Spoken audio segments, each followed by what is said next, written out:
Hey everyone, I hope you're doing well and staying safe during this time. If you're new here, welcome to the channel. Like I said, thank you so much for checking me out. If you haven't done so, please make sure to hit that subscribe button just right below the video. Cool, thank you so much. I really do appreciate it. And if you're returning, welcome back. Thanks again for your support. I truly do appreciate having you here. Charles Gasparino might be tired of giving the SEC the benefit of the doubt.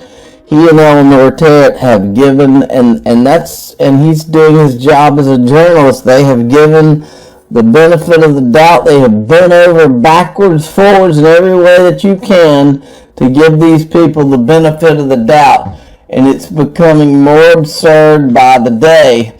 Breaking via Eleanor Terrett, sifting through new docs in SEC versus Ripple, it appears that the SEC has adjusted its position on the famous Bill Hinman speech on what constitutes a security from originally his opinion and now the opinion of Corporation of Finance Division. Interesting.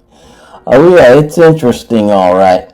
Now let's hear from the official cool guy. Now he gave me this on Friday, but we're going to play it on a Saturday. So let's listen. He's cool on Saturdays too. Alright, third up, we gotta hit those digital assets, especially Ripple. They're winning. They're taking down the SEC along with the XRP army. We're just spitting tremors. Past videos of them talking. You got documents coming out that Chris Larson, CEO and founder of Ripple, got legal advice that XRP was not a security. Back in 2012, what has the SEC been doing? What are they doing now? You got Garrett saying we need instant settlements on the stock exchanges. That has Ripple written all over it. You got Biden coming out with an executive order next week. What will it say? And just keep an eye on DeFi and stable coins. Gary Gensler's not done with them. They're a direct threat to banks, and they want banks working with this new system, not being replaced. Alright, you always need to check in with the official cool guy. Now, Digital Perspective had tweeted this out about the how the recent motion. Now look at this. It says agency decision making is critical. The release of dozens of drafts of the speech, the vast majority of which reflect opinions and thoughts of staff other than Director Hinman, would result in a very chilling of agency deliberation the court sought to avoid in its order. So it would be if they released all of those deliberations, it would be very chilling for the agency. I'll bet you it would. And I said, words mean things. Very chilling equals Ethereum house of cards comes crashing down. And that includes the disguise wells. This ends before we ever see any of those emails. We were forced to uncover. We did not want to have to do this, folks. I am not anti-Ethereum. That is not what this has been about. I just knew that Ethereum was the pressure point because I knew something not right had gone on here, and the pressure has to be applied to what happened with Ethereum, and that is how you make. Because these people apparently are unwilling to do the right and honest thing. And so the only way to force their hand on doing the right thing is to put pressure where the weakness is. And that is Ethereum. Because this is as shady gets, everything that happened here. Okay? We were forced to uncover this Ethereum mess. It was the only way to get the SEC to level the playing field because they weren't going to do it for the right reasons. So we're making them do it because this is the right thing. All right. John Deaton, I cited this language in the writ of mandamus. I'm so sick of listening to everyone at the SEC say I can't comment on a specific token or a specific company. The SEC is supposed to provide material information to investors for us to make informed investment decisions. Yes, this is all lies, all this business. I can't comment. That is baloney. And they know it's baloney. We know it's baloney because the guy that runs the CFTC just the other day in front of Congress said very clearly Bitcoin and Ethereum are not securities. If he can speak clearly, so can the SEC. And then Yassin Mubarak says, wasn't there a signed affidavit by William Hinman that states the speech was his personal opinion? If so, aren't there any penalties for lying in a signed affidavit? I mean, both positions can't be true at the same time, right? Either the SEC is lying now or Hinman lied in the affidavit. I said, or they're all lying. And then John Deaton put this whistleblower alert out that he had put out back on December 16th. I think Bill Hinman could have used some legal advice before signing the sworn declaration filed by the SEC. If his speech reflected only his personal opinion and was not guidance by the SEC, he is in violation of Title V. Okay? And I think that's basically using public office for your personal benefit. Alright? Okay, and then Crypto Law, which is John Deaton's law firm, put this up. Hinman's declaration on June 23, 2021 in support of motion to quash the subpoena for him to be deposed. He says this, the speech was intended to express my personal views. During my preparation of the speech, I discussed my thoughts with other commission employees as a part of the commission's ongoing deliberations about whether offers and sales of Ether constituted securities transactions. To the best of my knowledge, the commission had not taken at that time and still has not taken any position or expressed a view as to whether offers and sales of Ether constituted offers and sales of securities. Then the Crypto Law shows the SEC motion tonight to continue to withhold the emails, meeting notes, and drafts of Hinman's speech. This is what they say now. The text of the speech makes clear that Director Hinman was speaking as the Director of Corporate Finance to provide information about what private parties could expect when seeking formal or informal guidance from the staff of the division he led on a topic, the regulation of the offer and the sale of digital assets within his division's purview. In his deposition, Director Hinman confirmed that the speech was intended to share more generally the framework that the Division of Corporate Finance was using in thinking about these assets. So in front of this court, the SEC and Bill Hinman are putting forth that it's his personal opinion here to achieve their end here, but then here they're saying it's the Division of Enforcement's position. Two different things. This judge ought to be angry. We'll get there. I tweeted this today, the SEC's official position, Hinman's personal opinion, and now the opinion of the Division of Corporate Finance. Can we all agree that the SEC has arrived at the dog ate my homework moment? What an embarrassment to this country. And also, Andrew Zell said this, will the judge ever lose patience, or is this how the SEC usually conducts itself in the U.S.? And I said, this is my question.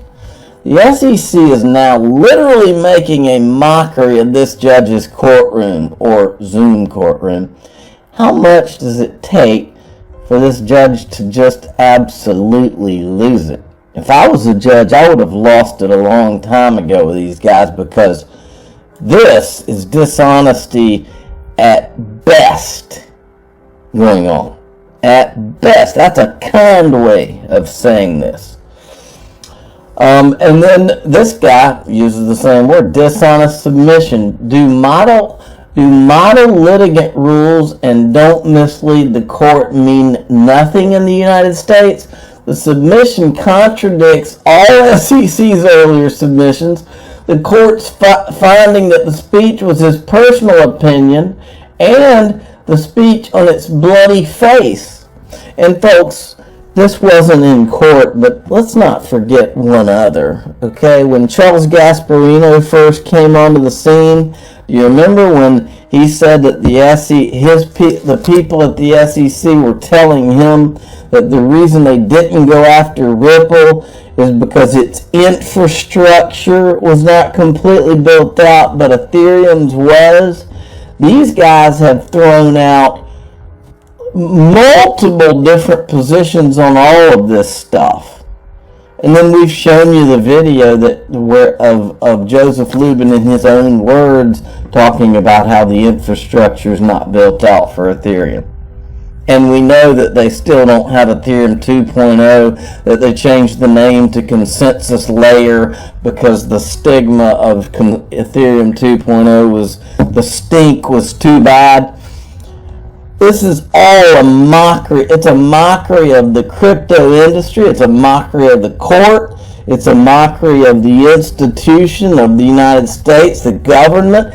It's a mockery of our agencies. It's even a mockery of the President of the United States because Gary Gensler is his guy. He put him here. A guy that works for me creates this kind of mess of a joke of a situation. And I don't just fire him, I put him in front of my face to tell him he's fired. I mean, this is a joke. It's a complete joke. And everybody knows it. Now, look at this.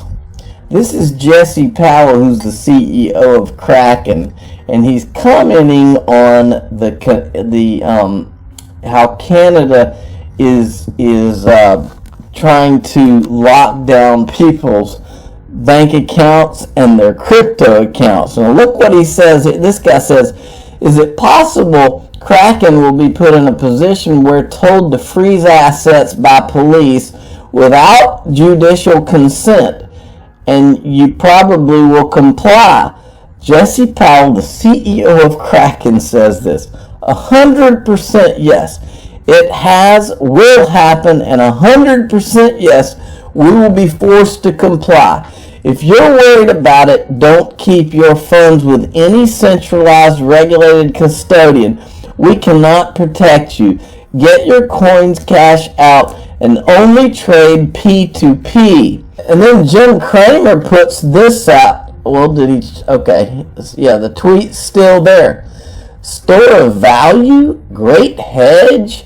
So Jim Cramer has now taken a shot at Bitcoin, which makes me immediately think that the red phone must have rang, okay? Because we know Jim Cramer does not tell you what Jim Cramer thinks. Jim Cramer tells you what he's told that you should think. And that's what he talks about. Jim Cramer, this is what I think goes on behind the scenes. Jim Cramer, we've been instructed to change the narrative. Yes, sir. And then he goes out like on his clown show, Mad Money, and tells everybody what he's supposed to tell everybody. Bitcoin Magazine, Bloomberg, SEC received over 150 letters in February demanding a U.S. Bitcoin ETF.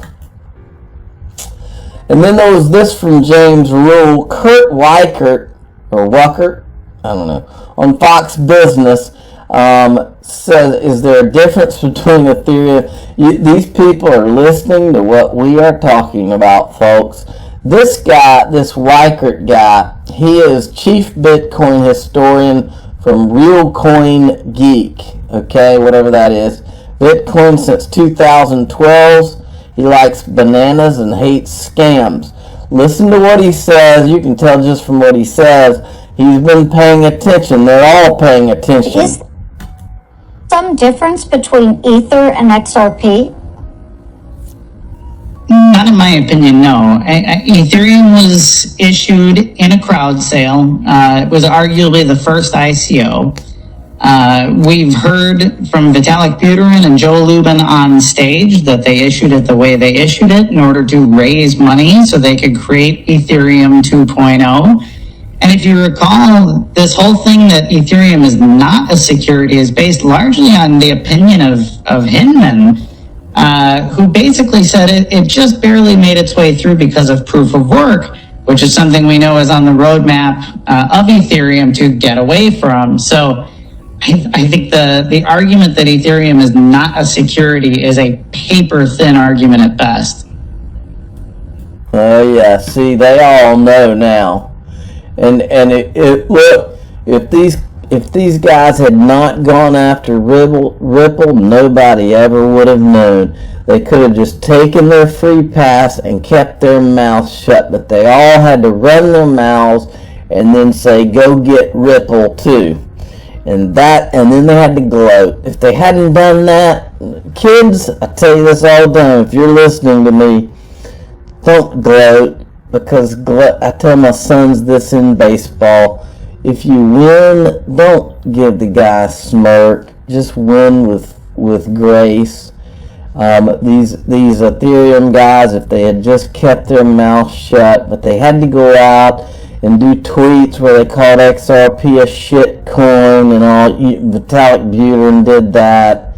I mean, they had to go out and run. And then the people got so, and then the arrogance. All the people involved had to go out and start bragging about what they did. These are grown-ups, folks. Alright, and then John Deaton was replying to this. He says, we really need to get the notes from these meetings. Clearly the SEC staff with Hinman told Lubin things. After every meeting, Lubin would make, this is back to that gloating, folks, Lubin would make statements like this one. On June 12, 2018, Novogratz said Ethereum wouldn't be classified as security and the SEC was going after a token. Okay? These guys, somebody was talking. Okay? Right here, Lubin says the market needs the SEC to scare certain projects away. I remember that video. We've shown you all these videos. Go look at the archive. Go to crypto-law.us. That's John Deaton's website. He's got a video library that lays it all out. I like this tweet right here from ex-captain. We all need to question the integrity of anyone not demanding an official investigation into the SEC and ETHgate. And I said we should also question those industry participants who claim to want regulatory clarity for crypto, but won't even utter one word of support for Ripple or John Deaton.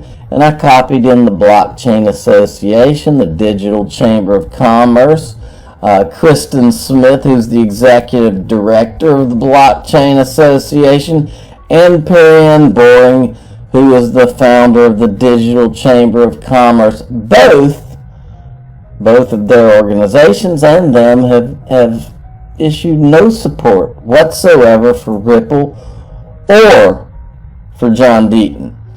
And then there's this, and I'm going to make a point here, folks. This guy says Cardano is again hanging by a thread at $1.03. 95% of buy volume is likely coming from the buyback program. This may be the single most overvalued asset on the planet at the moment. When it drops, you know what that reminds me of? Remember the time Joseph Lubin said that XRP was extremely overvalued because of something he must have known, right? This guy says ADA must be single most overvalued asset on the planet at this moment. When it drops to 50 cents, it will still be 98% overpriced. Hey, Charles Hoskinson, have you considered maybe moving buyback support from $1 to 50 cents to preserve dry powder?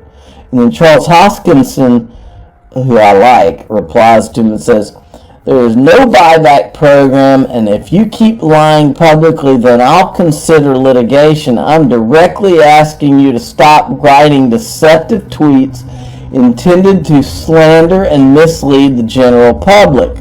Now, I retweeted Charles Hoskinson's tweet, and I said this: anything that threatens the Bitcoin and Ethereum narrative will be attacked. The tentacles are many to this Wall Street machine plan. I've been saying this for a long time, folks. It's not any one person, but this is a coordinated plan. Make you no mistake. And I'm not saying they all get in on the phone every day and say, okay, here's what we're going to do next. I'm just saying they're all a part of the machine. Crypto media, traditional media, trolls, talking heads, lawsuits, government attacks. Keep fighting the good fight, Charles Hoskinson. They fear the real tech. See, that's the problem. That's why they have to do these attacks. Is because Bitcoin and Ethereum are the inferior technology, and they've been trying to hold off the real technology with all of these methods. We've seen it with XRP, and once Cardano started to rise, we started to see attacks on Cardano. Remember this one? Mike Novogratz, last question before I go shower. Can anyone make a real bull case for ADA? Does anyone build on it, use it? Why is its market cap so high? Why is its market cap so high? Should it be a funding asset? It's one of the few cryptos I haven't traded in my life. Reminds me of the time Mike Novogratz went on and was bragging about how XRP had achieved this all-time high, and he says he was shorting it. And it also reminds me of this time. Remember this? What do you make of the big move in XRP that we've seen recently? You know, I wish someone could explain it to me. So you don't get it either? So you don't get it either. In other words, the woman from CNBC, remember, these are the same people that have been towing this Bitcoin Ethereum line from all the way back from 2018 and before. They've been towing this line. This is, trust me, this is a Wall Street plan, and I don't know how coordinated it is, but I think it's pretty coordinated. That these people, and look, we know just from producing all the videos,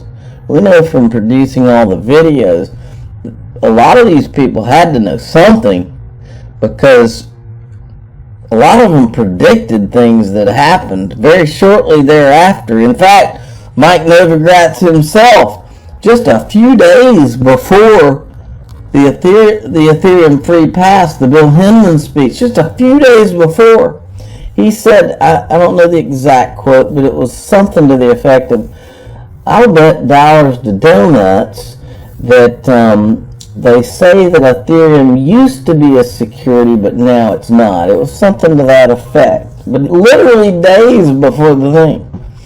How would he know that? We've got him on there's videos where he's saying that Lubin was his contact and that he had a person at Consensus in Brooklyn. And he hired a guy. He put a guy there. That's what he said in a video. I'm your guy. I will keep you posted. I'm your advocate. I'll be back on a daily basis, usually multiple times per day, with these videos to keep you updated with everything going on. So I hope you enjoyed the video. If you haven't done so, make sure to hit that subscribe button. Feel free to share any of my videos with your friends, family, social media, or anybody who may care to listen. Thanks so much for your continued support. I'm always here for you. I want to help you through this time. So thank you so much for continuing to choose me. Enjoy your day, stay safe, and I'll catch you again probably in a couple hours. Thanks, everybody. See you later.